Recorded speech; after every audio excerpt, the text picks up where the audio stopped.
À voix haute, Rainer Maria Rilke. Lettre à un jeune poète. Borgebygard, Flady, Suède, le 12 août 1904. Je viens encore m'entretenir un moment avec vous, cher monsieur Capu, bien que n'ayant presque rien à dire qui soit de quelque secours, d'une quelconque utilité. Vous avez éprouvé de nombreuses et grandes tristesses qui ont passé, et vous dites que ce passage éphémère, lui aussi, vous a été pénible et vous a contrarié. Mais de grâce, réfléchissez. Ces grandes tristesses ne vous ont-elles pas plutôt transpercé? Bien des choses ne sont-elles pas modifiées en vous? N'êtes-vous pas devenu autre en quelque point, en quelque endroit de vous-même, en quelque endroit de votre être au moment où vous étiez triste? Dangereuses et mauvaises sont seules ces tristesses qu'on emporte au milieu des gens pour les estomper. Elles ne font que régresser pour, après un petit répit, se déclarer d'autant plus effroyablement. Elles s'accumulent au-dedans et sont une vie que l'on n'a pas vécue, que l'on a méprisée et perdue et dont on peut mourir. Nous serait-il possible de voir plus la vie que les limites de notre savoir et encore un peu au-delà des bastions de notre intuition? Peut-être alors supporterions-nous nos tristesses avec plus de confiance que nos joies, car elles sont les instants où est entré en nous quelque chose de nouveau, quelque chose d'inconnu. Nos sentiments, timides et craintifs, font silence. Tout en nous se retire. Il naît un silence. Et ce qui jusqu'alors était inconnu de tous est lié au beau milieu silencieux. Presque toutes nos tristesses sont, je crois, des moments de tension que nous ressentons comme une paralysie, car nous n'entendons plus vivre ces sentiments qui nous sont devenus étrangers, car nous sommes seuls avec cet élément étranger entré en nous, car nous avons été provisoirement retirés tout ce qui nous était familier et habituel, car nous sommes seuls avec cet élément étranger entré en nous, car nous a été provisoirement retiré tout ce qui nous était familier et habituel, car nous nous trouvons au milieu d'un passage où nous ne pouvons nous arrêter. C'est pourquoi la tristesse passe, elle aussi. Ce qui en nous est nouveau et est venu s'ajouter est entré dans notre cœur, a pénétré dans sa cavité la plus secrète et n'y est déjà plus, et déjà dans le sang. Et il ne nous sera pas révélé ce qui fut. On pourrait facilement croire qu'il ne s'est rien passé, et pourtant nous nous sommes transformés comme se transforme une maison où est entrée une boîte.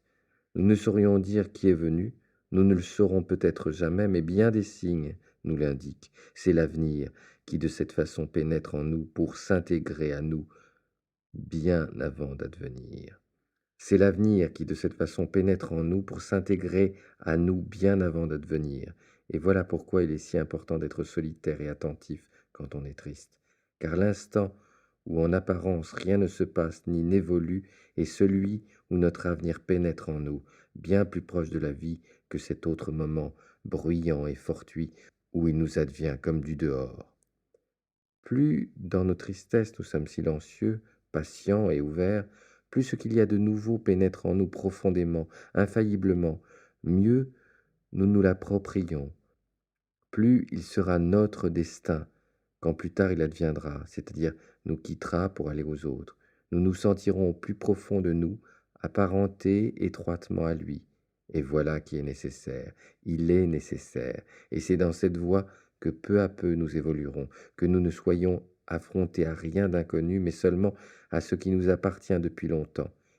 Il a déjà fallu repenser tant de conceptions de mouvements. Il va falloir aussi apprendre progressivement à comprendre que ce que nous appelons le destin, loin d'entrer de l'extérieur dans les hommes, sort de ceux-ci. C'est uniquement pour ne pas avoir absorbé leur destinée tant qu'elle vivait en eux et ne pas en avoir fait leur propre substance qu'ils n'ont pas compris ce qui sortait d'eux. Elle leur était si étrangère que dans une confuse terreur, ils s'imaginaient qu'elle venait forcément d'entrer tout juste en eux, car ils auraient juré de n'avoir jusqu'à ce jour jamais rien trouvé de semblable en eux-mêmes. De même qu'on s'est longtemps trompé sur le mouvement de l'avenir. Le futur est fixe, cher monsieur Capu, tandis que nous sommes en mouvement dans l'infini de l'espace.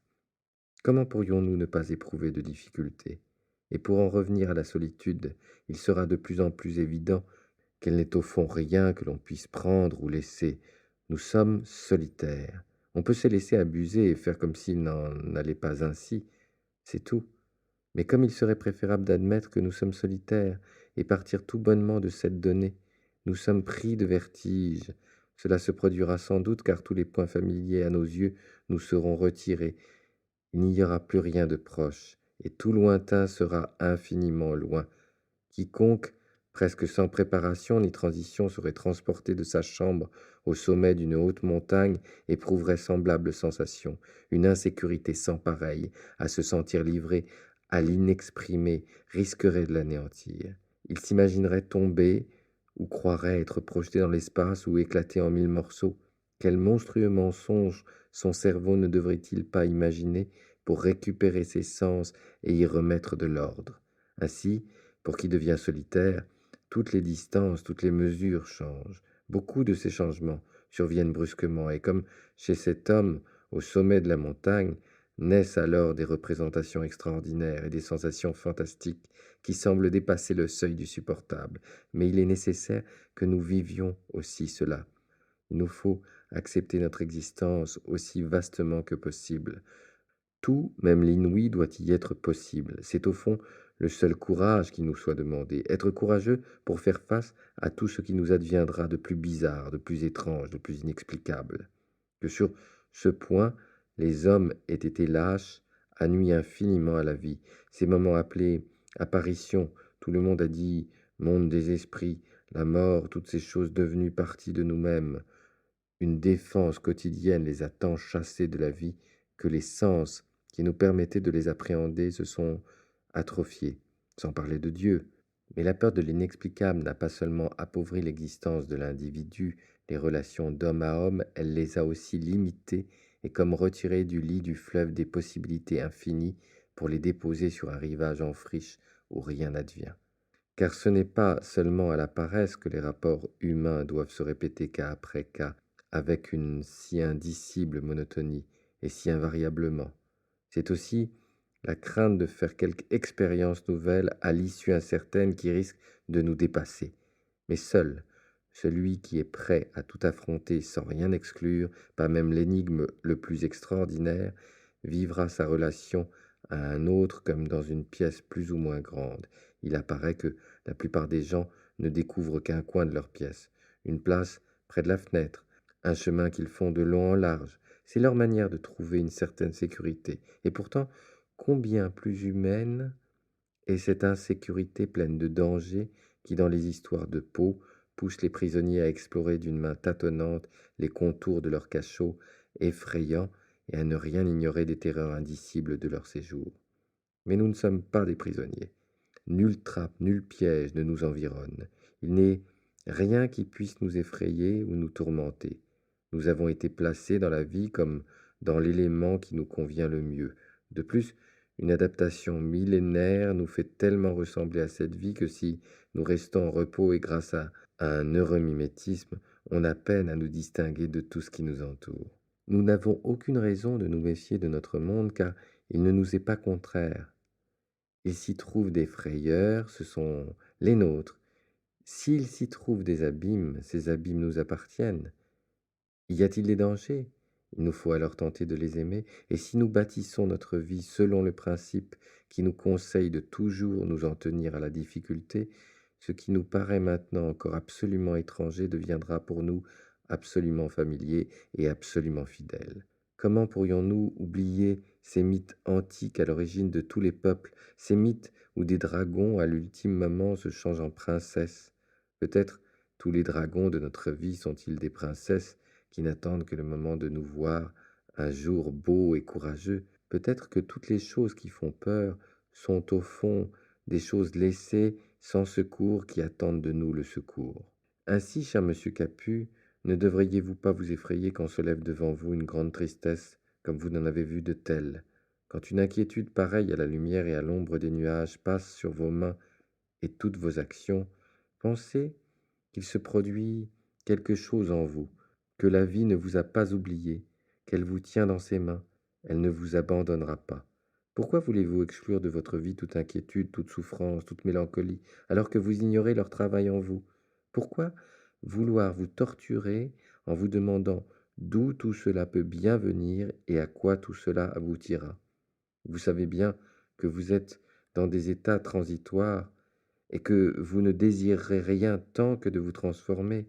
Si certains de vos états sont maladifs, considérez que la maladie est le moyen qu'a l'organisme pour se libérer de ce qui lui est étranger. Il faut alors simplement l'aider à être malade, à avoir sa maladie dans sa totalité, à la laisser se déclarer, car c'est par là qu'il progresse. En vous, cher monsieur Capu, se passent en ce moment tant de choses. Soyez patient comme un malade et confiant comme un convalescent, car vous êtes peut-être l'un et l'autre. Bien plus, vous êtes aussi le médecin qui doit veiller sur lui-même. Mais dans toute maladie, il est tant de jours où le médecin ne peut qu'attendre, et voilà ce qu'il vous faut faire avant tout, pour autant que vous soyez votre médecin. Ne vous observez pas trop, ne tirez pas de conclusions trop hâtives de ce qui vous arrive, laissez-vous faire tout simplement. Sinon, vous seriez trop facilement amené à jeter un regard lourd de reproches, c'est-à-dire d'un point de vue moral, sur votre passé qui, bien entendu, est impliqué dans tout ce qui vous advient maintenant.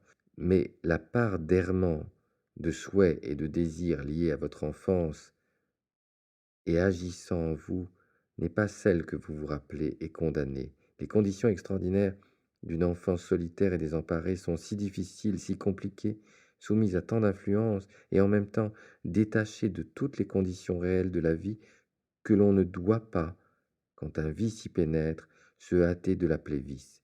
Il faut en général user des mots avec prudence. C'est souvent sur le nom donné à un crime que se brise une vie et non pas sur l'acte anonyme et personnel qui a peut-être été une nécessité très particulière de cette vie et aurait pu sans peine y être admise. Et la dépense de vos forces ne vous paraît si grande que parce que vous surestimez votre victoire, ce n'est pas elle la grande chose que vous estimez avoir accomplie. Encore que vous ayez raison de le ressentir ainsi, la grande chose, c'est que vous ayez pu remplacer ce leurre par quelque chose de sincère et de réel, sans quoi votre victoire aussi n'aurait été qu'une réaction morale sans grande portée alors qu'elle est devenue ainsi une phase de votre vie, cher monsieur Capu, à laquelle je pense en formant tant de vœux. Vous rappelez-vous combien cette vie a désiré sortir de l'enfance pour aller vers les grandes personnes?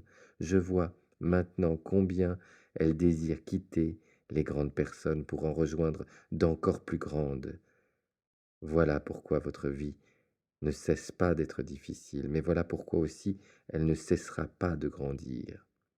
Et s'il me faut encore vous dire une chose, la voici. Ne croyez pas que celui qui essaie de vous réconforter vive sans effort parmi les mots simples et sereins qui parfois vous font du bien. Sa vie connaît tant de peines et de tristesses qui le laissent loin derrière elle. S'il en allait autrement, il n'aurait jamais pu trouver ces mots-là. Votre Rainer Maria Rilke.